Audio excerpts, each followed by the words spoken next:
राधे राधे, हरे कृष्ण। प्रिय भक्तजनों, आज का ये पावन दिन अत्यंत ही दिव्य, अत्यंत ही शुभ और अत्यंत ही कल्याणकारी है। एकादशी व्रत का समापन यानी द्वादशी तिथि पर किया जाने वाला पारण केवल एक साधारण विधि नहीं है, बल्कि ये स्वयं विष्णु भगवान और उनके अवतार श्री कृष्ण की विशेष कृपा प्राप्त करने का सुनहरा अवसर होता है। शास्त्रों में कहा गया है कि एकादशी का व्रत जितना महत्वपूर्ण है, उतना ही महत्वपूर्ण उसका सही समय पर और विधि पूर्वक पालन करना भी है। और विशेष रूप से द्वादशी के दिन भगवान की कथा सुनना, उनके नाम का स्मरण करना और उनके गुणों का कीर्तन करना, ये सब मिलकर अनंत पुण्य प्रदान करते हैं। ऐसा माना जाता है कि जो भक्त द्वादशी के दिन श्रद्धा और भक्तिभाव से कथा सुनते हैं, उन्हें हजारों यज्ञों, दानों और तपों के समान फल प्राप्त होता है। उनके जीवन से पापों का नाश होता है, दुख दूर होते हैं और भगवान की कृपा से जीवन में सुख, शांति और समृद्धि का वास होता है। और आज हम भी उसी दिव्य अवसर पर पूरे श्रद्धा और भक्ति के साथ एकादशी पारण की पावन कथा सुनने जा रहे हैं, ताकि हम सबके जीवन में भी भगवान का आशीर्वाद बना रहे और हम सबके कष्ट भी दूर हों। एक बार की बात है, एक बूढ़ी माई थी जो भगवान विष्णु की और तुलसी माता की पूजा किया करती थी। प्रत्येक दिन सच्ची श्रद्धा और निष्ठा के साथ पूजा करती और तुलसी जी को सींचा करती। एकादशी के उपवास भी रखा करती। हमेशा तुलसी जी को सींचने के बाद वह तुलसी माता से कहा करती, सत की दाता, मैं तेरा बिडला सींचती हूँ, मुझे बहू दे, पीताम्बर की धोती दे, मीठा मीठा गास दे, वैकुंठ में वास दे, चटक की चाल दे, पटक की मौत दे, चंदन का काठ दे, रानी सा राज दे, दाल भात का जीवन दे, 11 की मौत दे और श्री कृष्ण का कंधा भी दे। जब तुलसी माता ये रोज रोज सुनती तो धीरे धीरे वह सूखने लगी। उन्हें सूखते देखकर एक दिन भगवान ने पूछा, हे तुलसी, तुम क्यों सूख रही हो? तब तुलसी माता ने कहा, प्रभु, मैं तुमसे क्या कहूँ? तब भगवान कहने लगे, अरे मुझसे नहीं कहोगी तो और किससे कहोगी? तब तुलसी माता बोली, प्रभु, एक बुढ़िया रोज आती है और यही बात कह जाती है, मैं सब बातें तो उसकी पूरी कर दूंगी, लेकिन कृष्ण का कंधा कहाँ से लाऊंगी? तब भगवान बोले कि जब वह मरेगी तो मैं अपने आप उसे कंधा दे आऊंगा। अब की बार जब वह आए तो तुम उससे ये बात कह देना। इसके कुछ दिनों के बाद वह बूढ़ी माई मर गई। गांव के सभी लोग आ गए। जब बूढ़ी माई को ले जाने लगे तब वह किसी से उठाए ना उठी। ये देखकर गांव भर के लोग बोले, अरे पूरे जीवन भर तो इसने खूब पूजा पाठ की, लगता है सब पाखंड था, तभी तो अंत समय में इतनी भारी हो गई है। आसपास के लोग तरह तरह की बातें बनाने लगे, लेकिन भगवान को अपने भक्त की ऐसी अनदेखी भला कहाँ गवारा है। कोई भक्त जब उन्हें सच्चे मन से पूछता है तो वह उसकी लाज जरूर रखते हैं और उसकी मन्नत पूरी करने के लिए किसी न किसी रूप में आ ही जाते हैं। तब भगवान ने एक बूढ़े साधु का वेश धारण किया और वह उसी जगह पर पहुंच गए। बूढ़ी माई के गांव में पहुंचने पर उन्होंने लोगों से पूछा, भाइयों, ये भीड़ कैसी है? तब गांव के लोग बताने लगे, क्या बताएं, एक बूढ़ी माई मर गई है। पूरे जीवन भर तो खूब पूजा पाठ व्रत करती रही, लगता है इसकी पूजा पाठ ढोंग थी, पाखंड था, तभी तो अंत समय में इतनी भारी हो गई है। तब ब्राह्मण वेशधारी भगवान श्री कृष्ण ने गांव वालों से कहा, भाइयों, तुम जरा मुझे इस बूढ़ी माई की कानों में कुछ बात कह लेने दो, शायद ये हल्की हो जाए। गांव वालों ने कहा, ठीक है, तुम भी अपनी मर्जी कर लो। तब भगवान बूढ़ी माई के पास गए और उनके कानों में धीरे से कहा, बूढ़ी माई, मन की निकाल ले, पीताम्बर की धोती ले, मीठा मीठा घास ले, वैकुंठ का वास ले, चटक की चाल ले, पटक की मौत ले और ले कृष्ण का कंधा भी ले। अब तो ये बात सुनते ही बूढ़ी माई तुरंत हल्की हो गई और फिर भगवान ने उन्हें स्वयं कंधा दिया। इस प्रकार बूढ़ी माई को मुक्ति मिल गई। हे तुलसी माता, जैसे बूढ़ी माई को मुक्ति मिली वैसे सबको देना। कहानी को कहते सुनते हुंकारा भरते सबकी मन्नत पूरी करना, सभी को वैकुंठ का वास देना। सभी प्रेम से बोलिए, तुलसी माता की जय, श्री कृष्ण भगवान की जय। प्रिय भक्तजनों, अब आपको बताते हैं कि एकादशी व्रत का पारणा निर्धारित मुहूर्त के अंदर करना क्यों जरूरी होता है। प्राचीन समय की बात है, एक नगर में एक धर्मपरायण राजा रहता था जो श्री विष्णु भगवान का परम भक्त था। वह हर एकादशी को विधि पूर्वक व्रत रखता, रात्रि जागरण करता और द्वादशी के दिन नियम पूर्वक पारण करता था। राजा की इस भक्ति को देखकर स्वयं भगवान अत्यंत प्रसन्न रहते थे और उसकी हर इच्छा पूर्ण करते थे। एक बार की बात है, राजा ने बड़ी श्रद्धा से एकादशी व्रत रखा। सभी नियमों का पालन किया। एकादशी व्रत में न जल ग्रहण किया न अन्न, बस हरि नाम में लीन रहा। रात्रि में भजन कीर्तन करते हुए उसने एकादशी की रात्रि को जागरण भी किया। अब द्वादशी का दिन आया। पारण का समय निकट था। तभी एक महान तपस्वी ब्राह्मण वहां पधारे। राजा ने उन्हें देखकर सोचा कि अगर मैं पहले पारण कर लूं और अतिथि को भोजन ना कराऊं तो ये धर्म के विरुद्ध होगा, और अगर पारण का समय निकल जाए तो व्रत निष्फल हो सकता है। अब तो राजा बड़े भारी द्वंद्व में पड़ गया। आखिरकार उसने निर्णय लिया कि वह पहले ब्राह्मण को भोजन कराएगा और फिर स्वयं पारण करेगा। लेकिन ब्राह्मण ने कहा, राजन, मैं तो पहले स्नान और फिर पूजा करके आऊंगा, तब भोजन ग्रहण करूंगा। ऐसा कहकर वह ब्राह्मण देवता चले गए। अब समय बीतता गया। पारण मुहूर्त समाप्त होने ही वाला था कि राजा अत्यंत चिंतित हो गया। सोचने लगा, अगर मैंने समय पर एकादशी व्रत का पारण नहीं किया तो एकादशी व्रत का तो पूर्ण फल नष्ट हो जाएगा। तभी राजपुरोहित ने राजा को उपाय सुझाया। राजन, आप तुलसी युक्त जल ग्रहण कर लीजिए, इससे पारण भी हो जाएगा और अतिथि का अपमान भी नहीं होगा। राजा ने राजपुरोहित के कहे अनुसार वैसा ही किया और राजा ने तुलसी दल मिश्रित जल का आचमन कर लिया। कुछ ही समय बाद ब्राह्मण लौटे। जब उन्हें ये बात पता चली तो वे अत्यंत क्रोधित हो गए और मारे क्रोध के कहने लगे, राजन, तुमने मुझे भोजन कराए बिना स्वयं पारण कर लिया, ये तो घोर अधर्म है। ऐसा कहकर उन्होंने राजा को शाप देने का प्रयास किया। लेकिन तभी वहां अचानक एक दिव्य प्रकाश प्रकट हुआ और स्वयं विष्णु भगवान वहां प्रकट हो गए। तब भगवान ने कहा, हे ब्राह्मण, ये मेरा परम भक्त है। इसने धर्म की रक्षा के लिए ही ऐसा किया है। इसने न तो अतिथि का अपमान किया और न ही व्रत का नियम तोड़ा। भगवान ने कहा कि जो भक्त श्रद्धा से एकादशी का व्रत रखता है और द्वादशी के दिन कथा सुनकर नियम पूर्वक पारण करता है, उसे मैं स्वयं अपने धाम में स्थान देता हूँ। ये सुनकर ब्राह्मण का क्रोध शांत हो गया और उन्होंने राजा से क्षमा मांगी। राजा की भक्ति और श्रद्धा देखकर भगवान अत्यंत प्रसन्न हुए और उसे आशीर्वाद दिया कि तुम्हारे राज्य में सदा सुख, शांति और समृद्धि बनी रहेगी और अंत में तुम्हें मोक्ष की भी प्राप्ति होगी। इस कथा से हमें शिक्षा मिलती है कि एकादशी व्रत के साथ साथ द्वादशी पारण का सही समय और विधि भी अत्यंत आवश्यक है। भगवान तो भाव के भूखे हैं। अगर मन में सच्ची भक्ति हो तो छोटी सी क्रिया भी महान फल दे देती है। द्वादशी के दिन कथा सुनना, भगवान का नाम लेना और पारण करना, ये सब मिलकर जीवन के पापों को नष्ट कर देता है। इसी प्रकार बहुत समय पहले एक छोटे से गांव में गौरी नाम की एक निर्धन लेकिन अत्यंत श्रद्धालु और धार्मिक महिला रहती थी। उसके पास धन नहीं था, सुख सुविधाएं भी नहीं थी, लेकिन उसके आंगन में छोटा सा हरा भरा तुलसी जी का पौधा था, जिसे वह अपनी माँ के समान पूजा करती थी। हर सुबह वह स्नान करके तुलसी जी को जल अर्पित करती, दीप जलाती और प्रेम से कहती, माँ, मेरे पास देने को कुछ नहीं है, बस मेरा विश्वास ही आपकी भेंट है। देखकर गांव के सब लोग उसका मजाक उड़ाते, कहते, क्या मिलेगा इस छोटे से पौधे की पूजा करने से। लेकिन गौरी सुनकर मुस्कुरा देती, फिर कहती, ये कोई साधारण पौधा नहीं है, ये स्वयं नारायण को प्रिय तुलसी माता है। धीरे धीरे समय बीतता गया। एक दिन भयंकर अकाल पड़ गया। गांव में अन्न का एक दाना तक नहीं बचा। लोग भूखों तड़पने लगे। गौरी के पास भी कुछ नहीं था, बस उसकी तुलसी माता और उसका अटूट विश्वास। भूख से व्याकुल होकर भी वह रोज तुलसी जी की पूजा करती रही।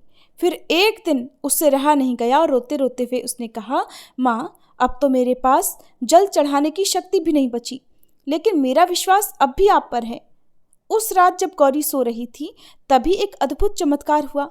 उसने स्वप्न में देखा कि एक दिव्य प्रकाश उसके आंगन में फैल रहा है।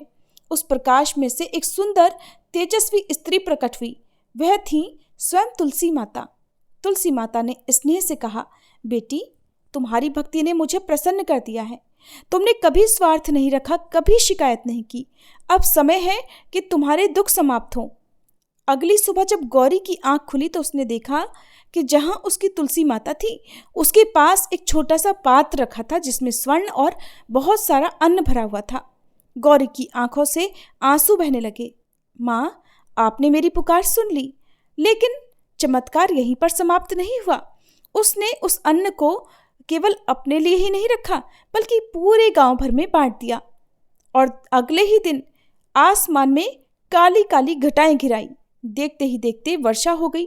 चारों तरफ फैला हुआ सूखा समाप्त हो गया और कुछ समय बाद सभी के खेतों में फसलें लहलहाने लगी। इस तरह गांव की स्थिति सुधरने लगी।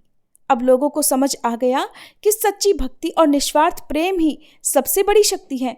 गांव के वही लोग जो कभी गौरी का मजाक उड़ाया करते थे अब उसके चरण छूकर कहने लगे कि हमें भी ऐसी ही भक्ति सिखाओ। गौरी मुस्कुराकर कहती, भक्ति कोई बड़ी चीज नहीं है, बस सच्चे मन से भगवान को अपना मान लो तो वे खुद आपके हो जाते हैं। और तभी से गांव भर के सभी लोग तुलसी माता की पूजा और सेवा करने लगे। इस प्रकार गांव के सभी लोग सुखी और समृद्धशाली हो गए। इस प्रकार भक्तजनों, सच्चे मन से की गई पूजा कभी व्यर्थ नहीं जाती। भगवान और तुलसी माता अपने भक्तों की परीक्षा लेते हैं, लेकिन अंत में उन्हें अपार सुख भी अवश्य देते हैं। और जो भक्त निस्वार्थ भाव से भक्ति करता है उसके जीवन में चमत्कार अवश्य होता है। ये थी एकादशी व्रत पारणा की कथा। अब आपको बताते हैं कि कैसे भगवान के भोग में अगर तुलसी जी ना हो तो वे अपना भोग स्वीकार नहीं करते, और कैसे तुलसी जी का मात्र एक पत्ता ही भगवान को संतुष्ट कर देता है। सत्यभामा जी पवित्र स्यमंतक रत्न के स्वामी सत्राजीत की सुंदर पुत्री थी। उन्हें अपने राजवंश और सौंदर्य पर थोड़ा घमंड और अभिमान था, और उन्हें श्री कृष्ण के प्रति अपने शुद्ध प्रेम पर भी गर्व था। फिर भी वे धन की साक्षात देवी रुक्मिणी जी से ईर्ष्या करती थी। दूसरी ओर द्वारका की प्रथम रानी रुक्मिणी अत्यंत विनम्र और धर्मपरायण पत्नी थी। उन्होंने श्री कृष्ण के प्रति अपनी भक्ति में कभी भी किसी भी बाधा को नहीं आने दिया और पूर्ण प्रेम और भक्ति से उनकी सेवा की। किंतु भगवान अपने भक्तों के मन में कभी भी अहंकार नहीं आने देते, और जहाँ अहंकार होता है वहाँ उसे नष्ट करने के लिए भगवान तरह तरह की लीलाएं भी रचते हैं। भगवान श्री कृष्ण अपने भक्तों के अभिमान को नष्ट करने वाले रूप में भी जाने जाते हैं। एक दिन देवर्षि नारद जी भगवान श्री कृष्ण की लीला द्वारा प्रेरित उन्हें प्रणाम करने द्वारका आए, और प्रांगण में उनकी भेंट सत्यभामा जी से हुई, जो श्री कृष्ण को प्रसन्न करने के लिए अपने बालों में पुष्प सजा रही थी। नारद जी उनके पास गए और पूर्ण सरल स्वर में उनसे पूछा, रानी सत्यभामा जी, मेरे इरादों पर संदेह ना करें, लेकिन क्या ये मेरी वृद्धावस्था का असर है या वास्तव में ये सच है कि श्री कृष्ण रुक्मिणी जी से आपसे अधिक प्रेम करते हैं? सुनकर सत्यभामा जी बुरी तरह हिल गईं और नारद जी को घूरती हुई वहीं खड़ी रह गईं। फिर नारद जी ने पूछा कि आप तो उनसे कहीं अधिक सुंदर और आकर्षक हो, आप छोटी रानी हो, क्या आपको नहीं लगता कि आप अधिक ध्यान पाने की हकदार हो? सत्यभामा जी ने खुद को संभालते हुए देवर्षि नारद की ओर उत्सुकता से देखा और कहा, हे ऋषिवर, मुझे बताइए कि मैं उनका पूरा ध्यान कैसे आकर्षित कर पाऊंगी। अब आप ही मेरी एकमात्र आशा हैं। उन्होंने देवर्षि से विनती की। नारद जी, जो हमेशा भ्रम पैदा करने के लिए भी उत्सुक रहते थे, कहने लगे, यही तो मेरे आने का उद्देश्य है माँ। मैंने श्री कृष्ण को आपके पास वापस लाने के लिए एक बहुत अच्छी योजना बना रखी है। सत्यभामा जी की आंखें चमक रही थी और वे नारद मुनि की बातें बड़े ध्यान से सुन रही थी। तभी देवर्षि ने कहा कि देवी, अब आप एक प्रतिज्ञा करो कि आप श्री कृष्ण को मुझे दास के रूप में सौंप दोगी। प्रतिज्ञा की पवित्रता बनाए रखने के लिए और श्री कृष्ण को अपने पास रखने के लिए मैं आपको अपने धन के समतुल्य भार के बदले श्री कृष्ण को सौंपने की अनुमति देता हूँ, ये देखकर कि आप श्री कृष्ण के लिए अपना धन त्यागने को तत्पर हैं। श्री कृष्ण आपके इस त्याग की प्रशंसा करेंगे और आपको अपने निकट रखेंगे। बस एक ही बात है कि मुझे नहीं पता कि आपका धन श्री कृष्ण के भार के बराबर होगा भी या नहीं। नारद जी ने संदेह करते हुए पूछा। तब सत्यभामा जी हमेशा की तरह गर्व से भड़क उठी और बोली, मैं सत्यजित की पुत्री हूँ। मेरा धन असीमित है। मुझे पूरा विश्वास है कि मेरे पास श्री कृष्ण को संतुलित करने के लिए पर्याप्त धन है और हम आपकी इस योजना को आगे बढ़ाएंगे। यही तो देवर्षि नारद जी भी चाहते थे। सत्यभामा जी श्री कृष्ण के पास दौड़ी और जल्दी से उन्हें नारद जी से किए गए अपने दुर्भाग्यपूर्ण वचन के बारे में बताया।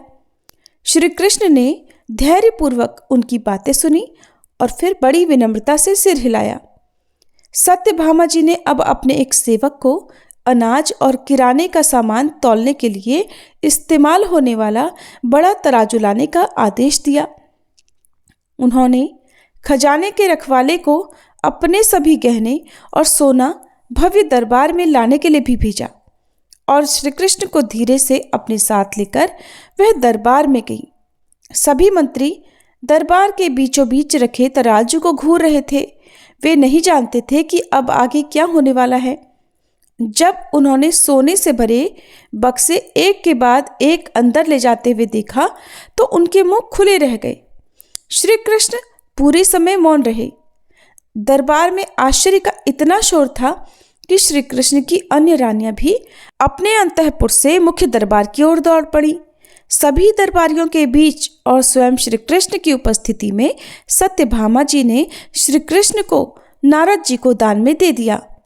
श्री कृष्ण की अन्य पत्नियां ये देखकर स्तब्ध रह गईं, परंतु अपने कर्तव्यनिष्ठ स्वभाव के कारण उन्होंने उपस्थित दरबार के सामने कुछ नहीं कहा। तब नारद जी ने सत्यभामा जी को श्री कृष्ण को वापस लेने का विकल्प दिया, बशर्ते वे उन्हें उतना ही धन का दान दें। राहत की सांस लेते हुए सत्यभामा जी मान गई। फिर उन्होंने श्री कृष्ण को तराजू के एक पलड़े पर रखा और चेहरे पर मुस्कान लिए दूसरे पलड़े पर सोना, रत्न और बड़े बड़े सोने के पत्थर आदि रखने लगी। वे अपना धन लगातार बढ़ाती रहीं, परंतु श्री कृष्ण वाला पलड़ा टस से मस नहीं हुआ।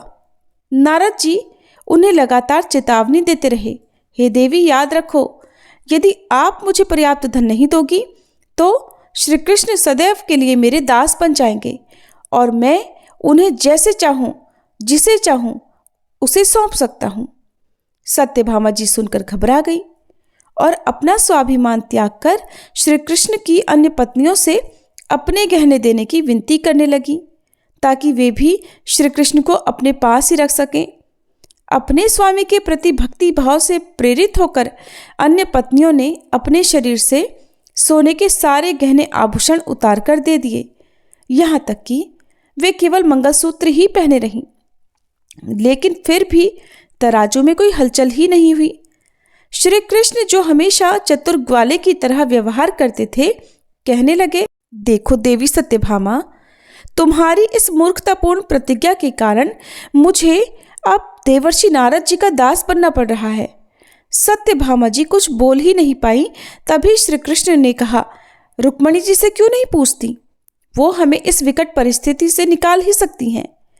सत्यभामा की हालत ऐसी थी कि रुक्मणी जी के प्रति उनकी सारी दुर्भावना हवा में उड़ गई और वे दौड़कर रुक्मणी जी के एकांत कक्ष में गईं और उन्हें अपनी सारी परेशानी बताई।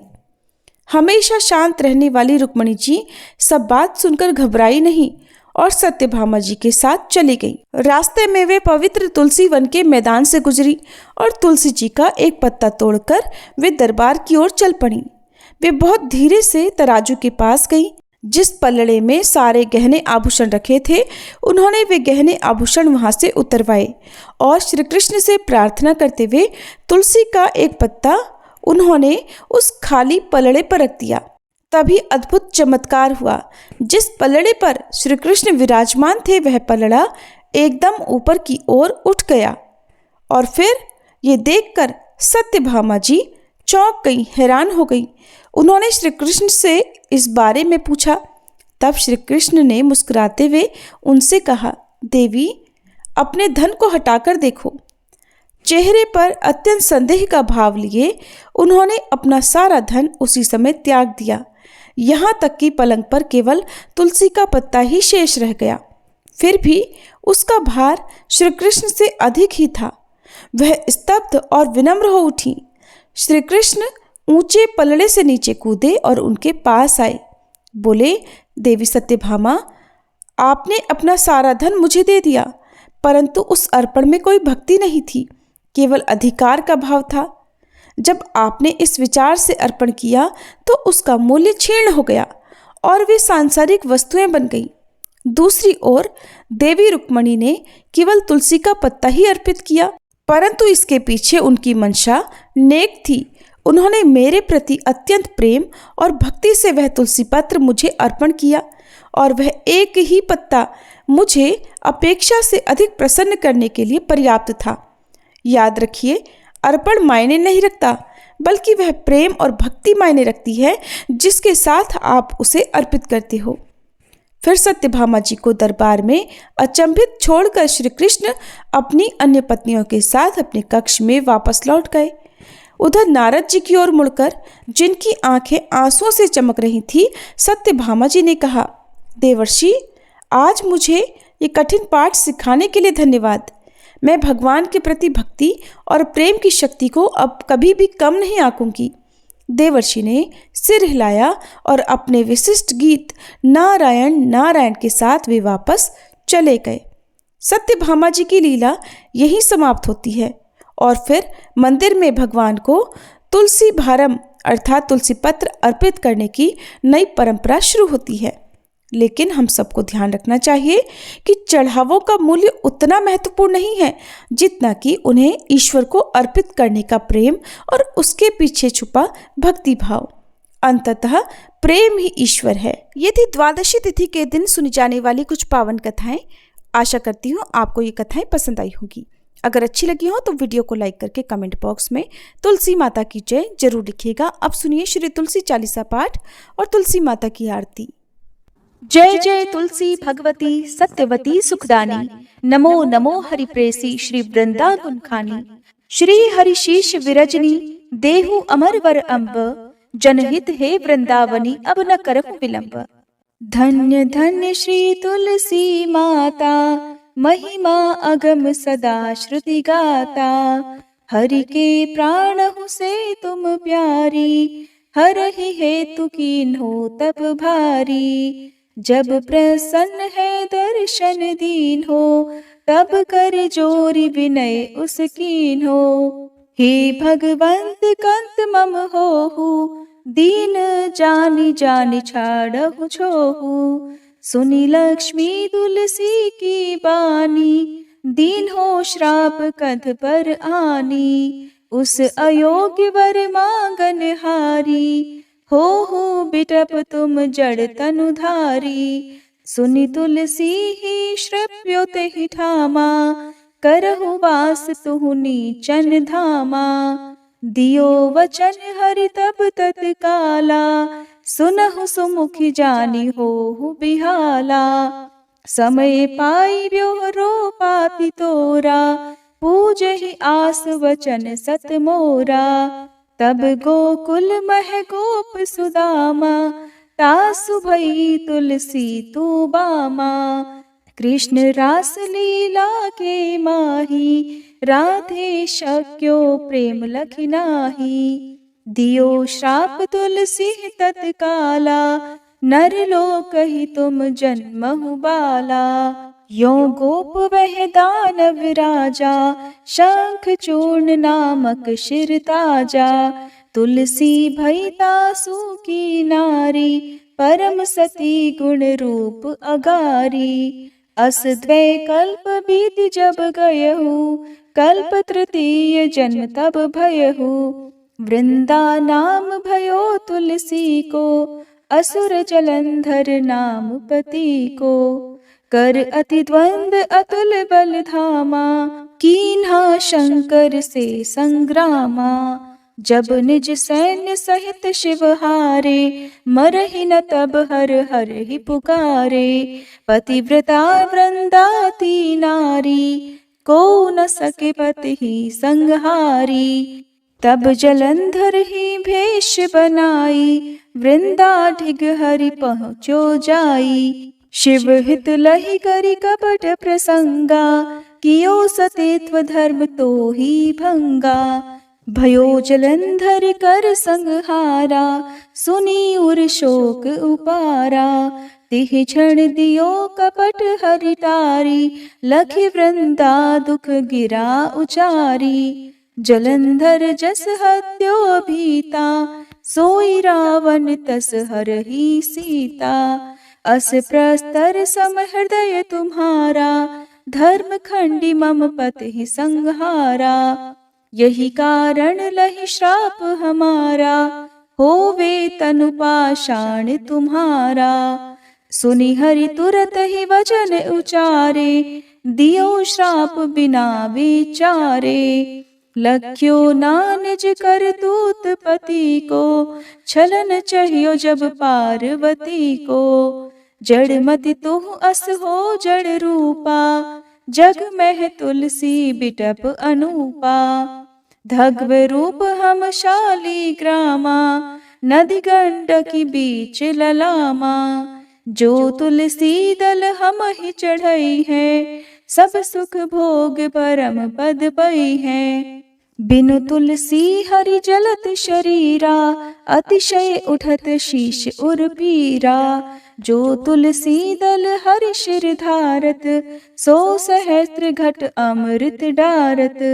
तुलसी हरि मन रंजनिहारी, रोग दोष दुख भंजनिहारी। प्रेम सहित हरि भजन निरंतर, तुलसी राधा में नाही अंतर। व्यंजन हो 56 प्रकारा, बिन तुलसी दल ना हरहि प्यारा। सकल तीर्थ तुलसी तरु छाही, लहत मुक्ति जन संशय नाही। कवि सुंदर इक हरि गुण गावत, तुलसी निकट सहस गुण पावत। बसत निकट दुर्वासा धामा, जो प्रयास ते पूर्व ललामा। पाठ करहि जो नित नर नारी, हो ही सुख भाषहि त्रिपुरारी।